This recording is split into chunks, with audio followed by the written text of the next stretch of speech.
দুঃখ হবে তোমাদের যারা আমায় প্রাণ দিয়ে যারা ভালোবাসো।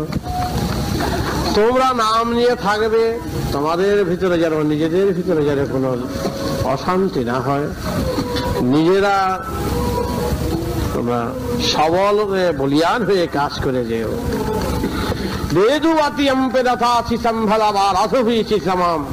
তোমরা বীরের সন্তান, তোমরা বেদের সন্তান, তোমরা মহাকাশের সন্তান, তোমরা তেজের সন্তান। তোমরা পিছ পা দিও না, হতাশ হইও না, নিরাশ হইও না। তোমরা এগিয়ে যাওয়ার পথিক, তোমরা সেই জয়ের নিশানা নিয়ে এগিয়ে যাবে। জয় তোমাদের প্রতি মুহূর্তে অনিবার্য। তাহলে আজ বেদ মন্ত্র উচ্চারণ করে আজ এখানে শেষ করা যাক। এরপরে ওরা যাত্রা করবে, নাটক করবে।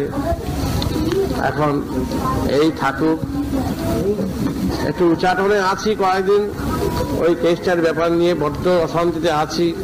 কিসের মধ্যে সব ফেলে দিয়েছে, সব চিন্তাই ফিন্তাই থেকে আরম্ভ করে জমি মারা, সেই একেবারে এই হেন নাই, যত রকম ধারা আছে সব ঘুরে দিয়েছে।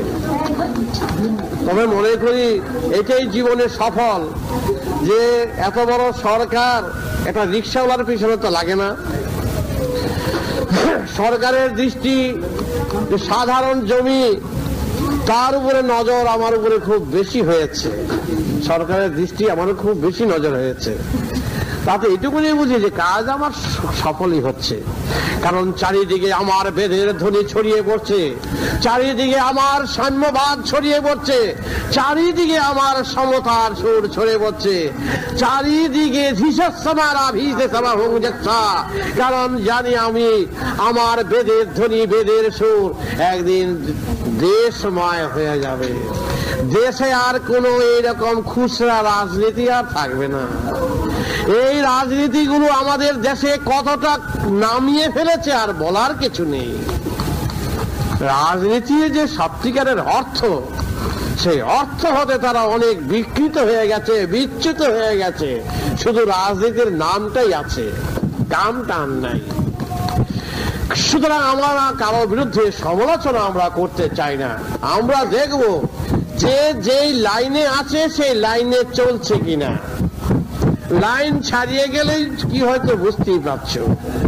সুতরাং আমরা চলছি বেদের লাইনে, এটাকে ভিত করে আমরা চলছি।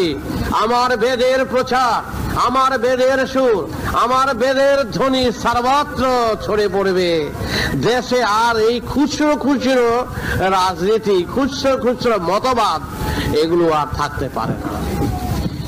এদের দ্বারা দেশের যে কল্যাণ, এটা মুছে গেছে। বহুদিন আশা করেছিলাম অনেক কল্যাণ হবে, কিন্তু আশাই থেকে গেল। তার জন্য অনেক কাজ অনেক করেছি এদের জন্য, কিন্তু এখন দেখলাম বাতিল খাতায় পড়ে আছে, কিন্তু সত্যিকারের খুঁজে কিছু পাইনি।